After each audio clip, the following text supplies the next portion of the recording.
সমস্ত সোল যারা এই পৃথিবী ক্ষেত্রতে এসেছে, যাদেরকে সেই সুযোগটা করে দেওয়া হয়েছে,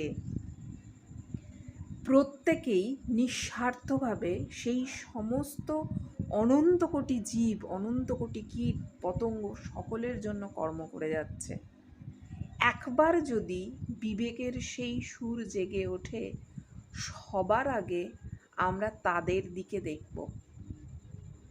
সেই বোধ, সেই সুর জাগানোর জন্যই গুরুর দরকার। এবং এই যে কথাটা প্রভু বলছেন, তোমরা তোমাদের আশেপাশে অনেক কথা শুনবে সেই ঘটনাটার সেই মুহূর্তে দাঁড়িয়ে। দেখো কেমন গুরু শিষ্যের টাকা নিয়েছে, গুরু শিষ্যের জমি নিয়েছে, তার মানে কি গুরুর তো বদনাম হচ্ছে।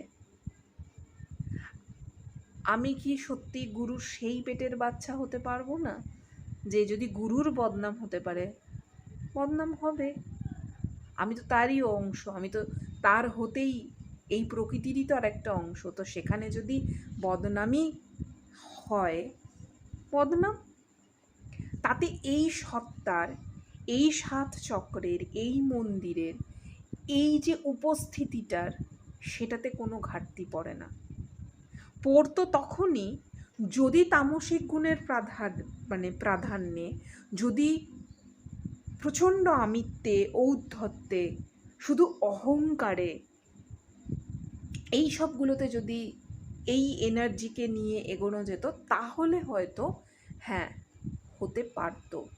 কিন্তু সেই দ্বারটা তখনই, মানে সেই দ্বার দিয়ে তুমি হেঁটে এসে তখনই রজ এবং শতগুণের দ্বারে, রজত দ্বারটাও তোমাকে পেরোতে হবে।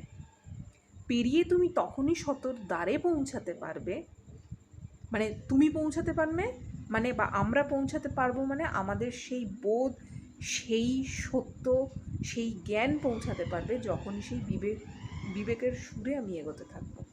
কথাগুলো কতটা বোধগম্যে এসেছে, মানে কতটা জীবনের চলার পথে তোমাদের ক্ষেত্রে কতটা প্রযোজ্য হবে জানা নেই।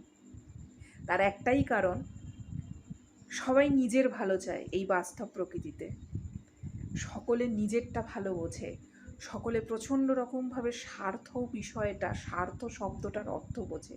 যদি সত্যি আমরা নিজেদের ভালোটা চাই, যদি সত্যি আমরা নিজেদের স্বার্থটাই বুঝি, নিজের স্বার্থটাই বুঝি, তাহলে আমি একটা শব্দই জানি, বিবেক। বিবেকের সুরে চলো, বিবেকের